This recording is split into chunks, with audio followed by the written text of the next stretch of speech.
Hello everyone, এটা আমার first mini blog. এটা আমার ভাইয়ের বার্থডে ব্লগ।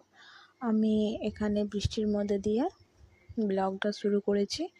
আর এতটাই বাজে ওয়েদার, ঘর থেকে বেরোতে পারিনি, একদম ফালতু ওয়েদার যাকে বলে।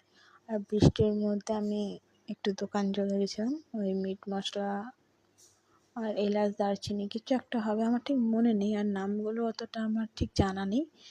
আর এখানে নিয়ে নেওয়ার পরে আমি তোমাদেরকে একটু দেখাচ্ছি যে নিয়ে এই জিনিসগুলো নিয়েছি। আর বাড়ি আসতে আসতে ভাবছিলাম আল্লাটা গোছ করতে হবে, বাড়ি এসে আল্লাটা গোছ করে নিয়েছি। আমি গোছ টোছ করে নেওয়ার পরে ঘরের বিছানাটা গোছ করছিলাম, বিছানাটা এক চুটকিতে গোছ করে নিয়েছি।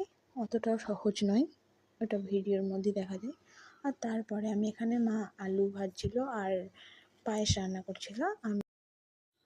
তারপরে আমি এখানে কাজ টাজ করে নিয়ে স্নান করে নিয়েছি। স্নান টান করে রেডি হয়ে আমি ঠাকুর পুজো করতে চলে গেছিলাম। আমার ঠাকুর পুজো করতে বেশ ভালোই লাগে, আর আমার এটা রোজকার কাজ।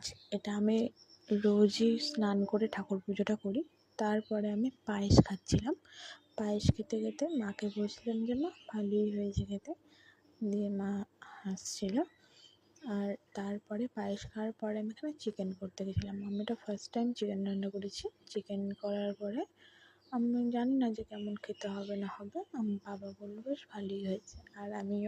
আর আমার চিকেন রান্না বেশ আমারই ভালো লেগেছে। আমি আমার চিকেনের ফ্যান হয়ে গেছি, আমার চিকেন রান্নার মধ্যে ফ্যান হয়ে গেছি।